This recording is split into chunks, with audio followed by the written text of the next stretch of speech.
Today we're going to be talking about the knit stitch, and there are a few ways to make the knit stitch. The two most popular are Continental and English, and I like to call them by not their regional names, but what they actually describe, the motion they describe. So the English method is the first one I'll show you, and it's the most popular method in America. Both stitches are going to start the same way, so you're sticking the right hand needle.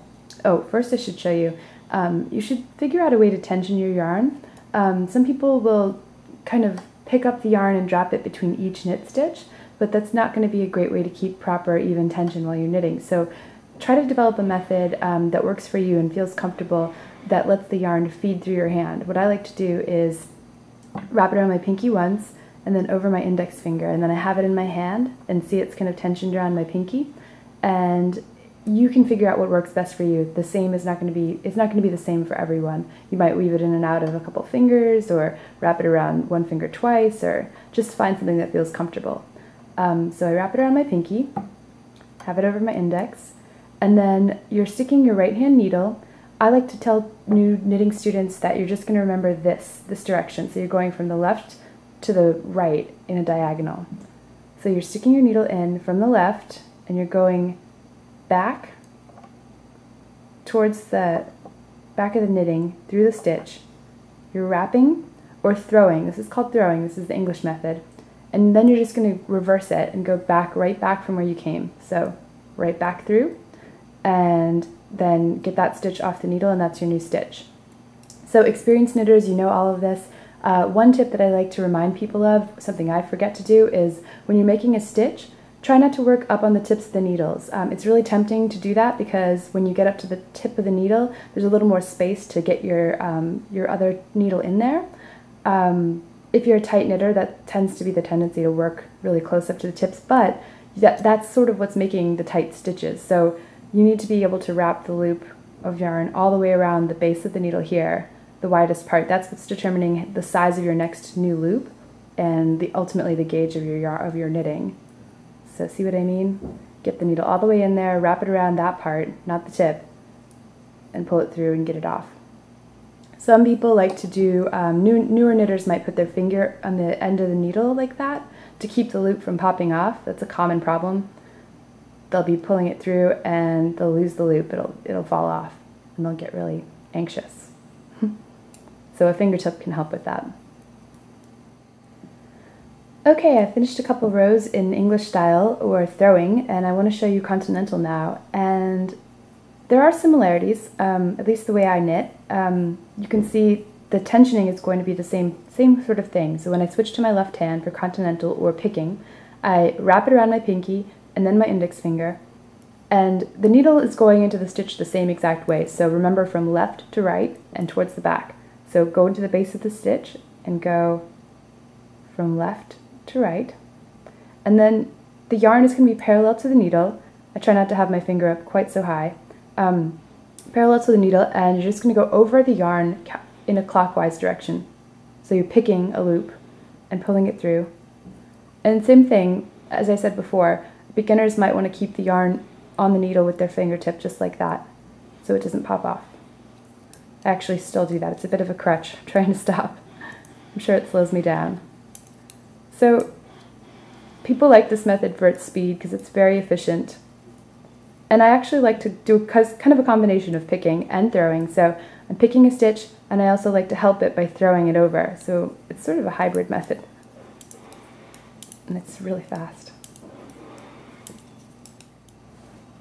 So we just saw Continental, and you saw how fast it can crank along.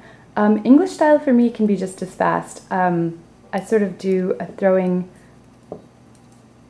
try to be as efficient as I can be about keeping the yarn in the same place. The tensioning really is key here. I think that's where a lot of speed comes from. It's just being able to have that yarn in the exact right place so you can just throw it over the next stitch.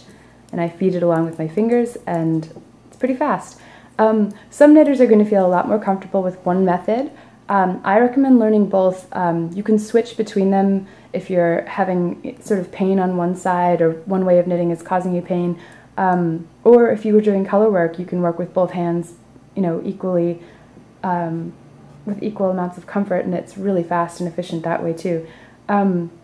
A good way to learn is to just take on a whole project, maybe an in-the-round sweater or something that has a lot of knit stitches, and just focus on only using the other method that's not your first most comfortable method. That's how I learned to do continental and have it really stick in kind of a muscle memory way. Now they both feel equally automatic. I want to talk about the orientation of the stitch on the needle. So if you look at stockinette, if you've never really examined your stockinette before, you see that each stockinette stitch is a little V, and the bottom there is nice and neat. It doesn't overlap, it just forms a nice little V that they touch, but they don't overlap. If you look at the stitches on the needle, it looks like they're straight, but they're actually a little askew. So you can see the angle, all the stitches are a little bit this way. That's because the yarn is going, on this side it's going to the next stitch, and in the back it's coming from the previous stitch. And actually that's a really important point. When you're making a knit stitch, try not to, let's see, I need to unknit a little bit here. Sometimes newer knitters, or if you're a tight knitter, it might be because you're doing something like this. You make the stitch and then you tug a little bit to neaten it up and get it nice and snug on the needle. Actually, what happens when you're knitting, you knit a stitch and that actually, the motion of making a new stitch pulls the previous stitch and tightens that just enough, just what you need. And that's gonna, if you tug it, you're actually tightening it a second time. So that's gonna lead to really tight knitting that you have to squinch along the needles, and it's gonna squeak and be really hard to knit and not enjoyable. So try not to tug the knitting after you've made a stitch, because it's already being tensioned by making the next stitch. So it's really efficient and awesome that way. So while you're knitting, you might come across a stitch. Sometimes this happens if you have to take it off the needle and then put it back on. And if you're not aware, you might come across a stitch like this. See that right there? You can see that it's not on the needle, it's not oriented the right way. Instead of facing in this sort of direction like all the other stitches, you can see that it's the other way. So it's actually at this angle.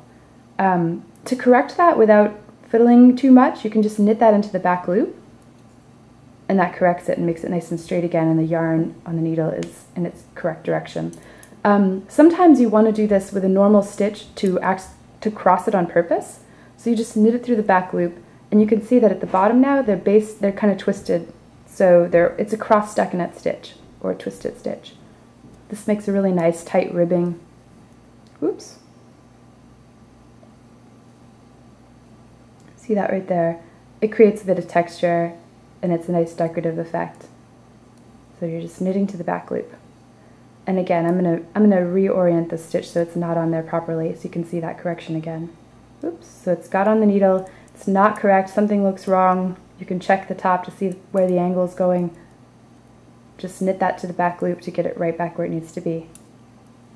So the last thing I want to point out about the knit stitch is that sometimes people like to say that there's only 2 stitches in knitting. So knitting and purling, once you've mastered those, that's really the only tools that you need to go on and master all of knitting.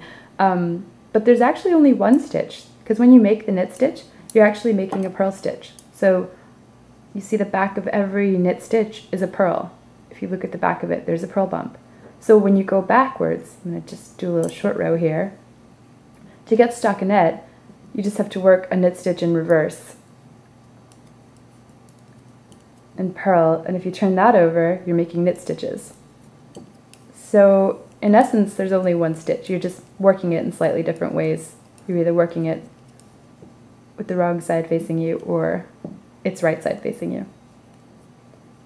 The truly clever people can knit backwards. I haven't quite mastered that yet, but I had a friend who did that, who got garter stitch. I had taught him the knit stitch, and he thought that, oh, my knitting looks wrong. It's all bumpy. It doesn't look like yours. Of course, he wasn't getting stockinette stitch. So he figured out how to knit backwards. He thought turning the needles must be the wrong thing to do. So, yep, I can't quite figure out how to do it, or I'd show you. Maybe next time.